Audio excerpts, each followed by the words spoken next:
அனைவருக்கும் வணக்கம். புதிய போப் பதவியேற்றுக் கொண்டிருக்கிறார். கார்டினல் பிரான்சிஸ் பிரவோஸ்ட் என்பவர் புதிய போப்பாக தேர்ந்தெடுக்கப்பட்டிருக்கிறார்.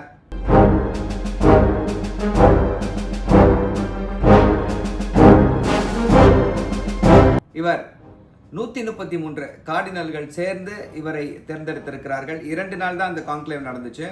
அந்த கான்க்ளேவ் நடந்ததுல இவர் தேர்ந்தெடுக்கப்பட்டிருக்கிறார். அமெரிக்காவிலிருந்து தேர்ந்தெடுக்கப்பட்டிருக்கக்கூடிய முதல் போப் என்ற அந்த பெருமையை இவர் பெறுகிறார். உலகத்துல பல நாடுகள்ல பங்காற்றி கொண்டிருக்கிறார். இவருடைய சிறப்பம்சம் என்ன அப்படின்னா, ஒரு பன்முகத்தன்மை கொண்டவர். இவர் ஒரு நூலாசிரியராக இருந்திருக்கிறார், ஊடகவியலாளராக இருந்திருக்கிறார், இராணுவ வீரராக இருந்திருக்கிறார், ஆசிரியராக இருந்திருக்கிறார். இப்படி பல வேடங்களிலே பணியாற்றி சாதனைகளை புரிந்தவர் தான் இந்த போப். உலக தலைவர்கள் அனைவரும் இவரை வாழ்த்தி இருக்கிறார்கள். டொனால்ட் ட்ரம்ப் அவர்கள் இவரை வாழ்த்து செய்தியை வெளியிட்டிருக்கிறார். முன்னாள் அதிபர் பராக் ஒபாமா அவர்கள், நானும் சிகாகோ நீங்களும் சிகாகோ, ஒரு சக நகரத்திலிருந்து சிகாகோயன் இப்படி ஒரு பெரிய பொறுப்பை அடைவது எனக்கு மகிழ்ச்சியை கொடுக்கிறது. இவர் பல சாதனைகளை செய்வார், பல பிரச்சனைகளை தீர்க்க உதவியாக இருப்பார் என்ற அந்த கருத்தை முன்வைத்திருக்கிறார். நம்ம எல்லாருக்குமே தெரியும், உலகத்தில் more than 1 billion people are from Christianity. இவர்கள் எல்லாரையும் வழிகாட்டக்கூடிய ஒரு தலைவராக இருக்கக்கூடியவர் தான் போப்பு. ஸோ சாதாரணமாக அந்த பதவிக்கு வந்துட முடியாது. அது ஒரு வாழ்நாள் ஆம்பிஷன், ஒரு வாழ்நாள் முழுக்க இறை பணியில் உங்களை நீங்கள் அர்ப்பணித்துக் கொண்டால்தான், தொடர்ந்து ஒரு பதவி மேல பதவியை பெற்றால்தான் இந்த ஒரு பெரிய பொறுப்பிற்கு வர முடியும். அப்படி ஒரு பொறுப்பிற்கு வந்திருக்கக்கூடியவர் இந்த புதிய போப். இவர் கேனன் லா அப்படின்ற அந்த இறை சட்டங்களினால ஒரு டாக்டர் பட்டத்தை வாங்கியிருக்காரு. ரோமில் இருக்கக்கூடிய அந்த பானிஃபிகோ யூனிவர்சிட்டியில அந்த பட்டத்தை பெற்றிருக்கிறார். இதை விட முக்கியமா என்னன்னா, பெருநாட்டில் இவர் மிகப்பெரிய அவருடைய காலங்களை கழித்திருக்கிறார். அங்கு இருக்கக்கூடிய ஒடுக்கப்பட்டவர்களுக்காக குரல் கொடுத்திருக்கிறார். பிரான்ஸ்ல வேலை பார்த்திருக்காரு.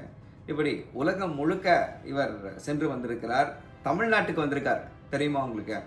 2008 பொள்ளாச்சிக்கு வந்திருக்காரு. செண்பகராம் மெட்ரிகுலேஷன் ஸ்கூல் என்ற அந்த பள்ளிக்கு, ஊத்துக்குழியில் இருக்கக்கூடிய அந்த பள்ளிக்கு வந்திருக்கார்.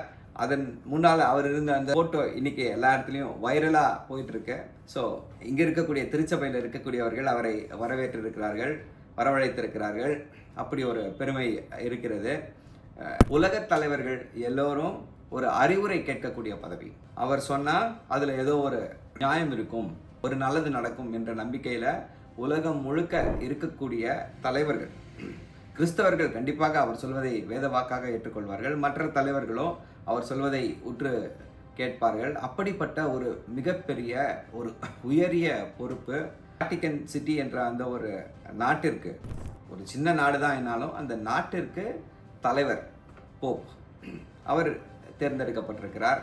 எளிமையானவர் அப்படின்றதுல ஒரு ரொம்ப எளிமையானவர் என்ற பெயர் வாங்கியவர் இந்த போப். இவர் பல விஷயங்களை சாதித்து முடிப்பார், பல நல்ல விஷயங்களை செய்து முடிப்பார் என்ற நம்பிக்கை எல்லார்கிட்டையும் இருக்கு. திரு டொனால்ட் ட்ரம்ப் அவர்கள் இவரை வாழ்த்தி பேசினாலும், டொனால்ட் ட்ரம்ப் அவர்களுடைய அந்த கொள்கைகளை விமர்சித்தவர் இவர். குறிப்பா அந்த இமிகிரன்ஸை அவர் எப்படி டீல் பண்ணாரு, 2024 இமிகிரன்ஸை எப்படி டீல் பண்ணாரு அப்படின்றது நம்முடைய புது போப்பிற்கு பிடிக்கவில்லை. அதை வெளிப்படையாக அதை குறித்து விமர்சித்தவர். அப்படிப்பட்ட ஒரு கன்விக்ஷன் உடையவர். இது ஒரு நல்ல செய்தி. இது எதை காட்டுகிறதுனா, என்ன விஷயம் இருந்தாலும், என்னவாக இருந்தாலும் இவர் தைரியமாக குரல் கொடுப்பார், மக்களுக்காக இருப்பார். பலதரப்பட்ட மக்கள் எங்க இருந்தாலும் அவர்களுக்காக போப்புடைய குரல் ஓங்கி ஒலிக்கும் என்ற நம்பிக்கையை இவர் ஏற்படுத்தி இருக்கிறார். இன் ஒன் அப்படின்னு சொல்லக்கூடிய அந்த மோட்டோவை தூக்கி பிடிப்பவர். அதாவது கிறிஸ்து ஒருவர் மட்டும்தான், எல்லோரும் அவரோடு அடக்கம், அதில் வேற்றுமையே கிடையாது என்ற அடிப்படையில் அந்த கொள்கையை உடையவர் இவர். பாப்பல் மோட்டோ என்று சொல்வார்கள். இதுதான் இன் ஒன், இதுதான் அவருடைய அந்த மோட்டோ. இதற்கு முன்னால் இருந்த போப்பும் பல செயற்கரிய சாதனைகளை செய்தார். எளிமையின் உருவமாக இருந்தார்.